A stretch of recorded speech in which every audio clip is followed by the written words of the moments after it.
International Airport Terminal 2. Ikinatuwa ni Russell Hitchcock at Graham Russell ng Air Supply ang muling pagtapak sa Pinas at halos 20th time na raw nilang ito pabalik-balik dito sa Pilipinas. Nagbiro pa nga silang parang gusto na nilang kumuha ng Filipino citizenship. Wow! May bagong album na ilalabas ang Air Supply at may nakatakda pa silang concert para sa lahat ng kanilang adoring Pinoy fans. Saka mamaya bibisita ang Air Supply sa Eat Bulaga! Mapapanood natin sila dyan. Naabutan ba sila o si Elvis na naabutan mo? Hindi ko pa rin naabutan si Elvis. Gusto ko lang yung music nila. Ito naman isang nakakagulat na balita from showbiz world abroad. Si Lady Gaga nakilala sa kanyang outlandish na forma. Hindi na carry na ang last niyang sapatos.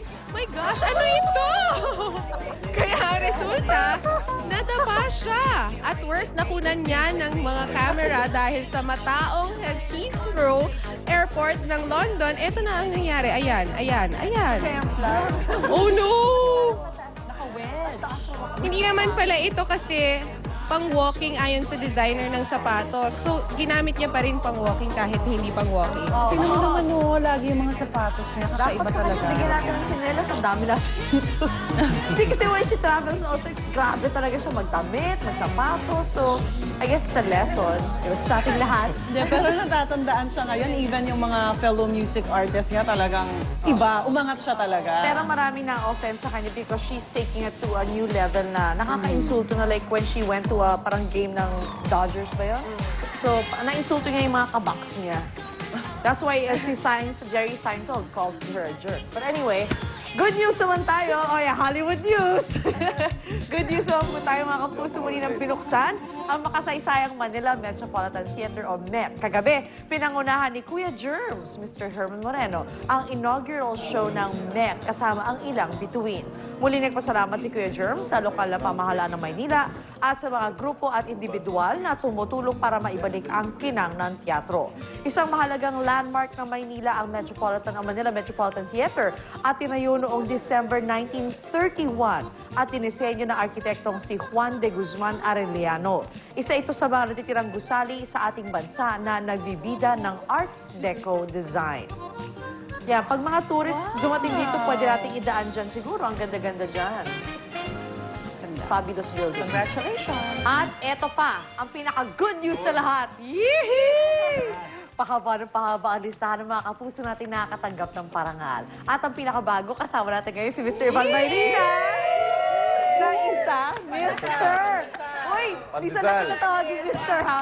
Mr. Ivan Mayrina, na isa sa mga kinilalang Men Who Matter ng People Asia Magazine. Taunang parangal ang Men Who Matter ng Naturang Magazine. Pagkilala sa mga personalidad. Sa iba't ibang larangan o sektor. Kabilang din sa mga nakasama sa listahan ng basketball star na si James Yap, mga aktor na si John Lloyd Cruz at Derek Ramsey, ang veteran lifestyle host. Tungkol sa akin yung take na yan, bakit si John Lloyd ang pinipilihan Teka. Ang veteran lifestyle host at columnist na si Johnny Litton, banker na si Gigi Montenola at construction magnate na si Victor Consuni.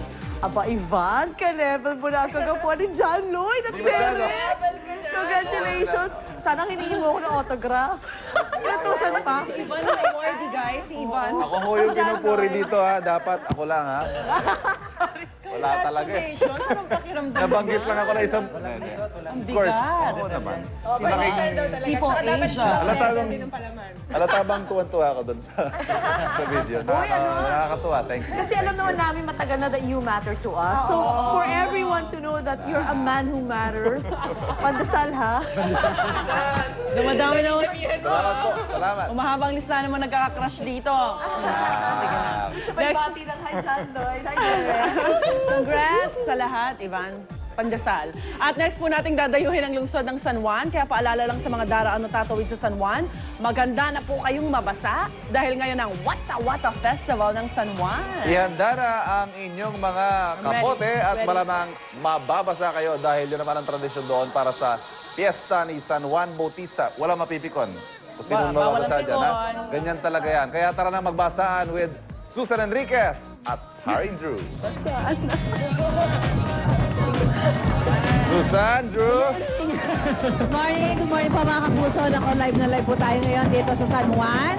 para ho sa pagdiriwang nila ng pista ng San Juan.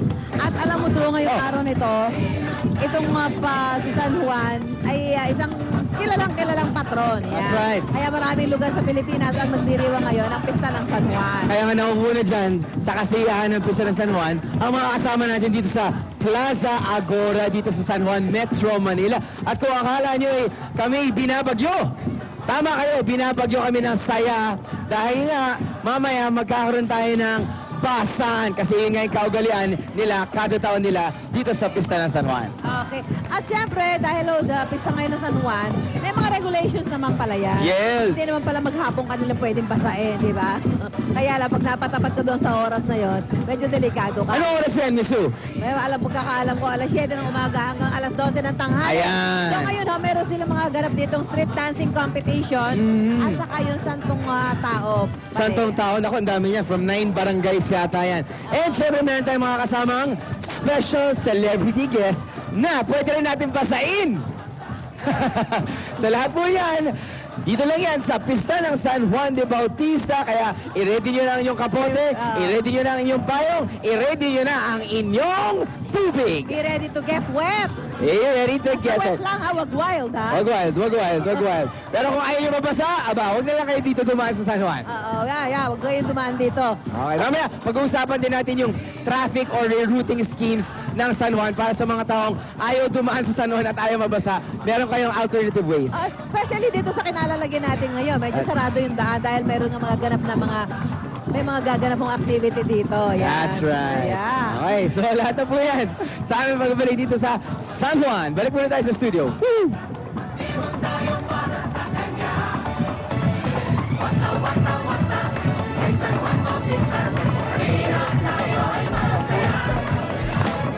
Alright, ready na si Susan at si Drew para sa basaan. Nag-umpisa na or umuulan.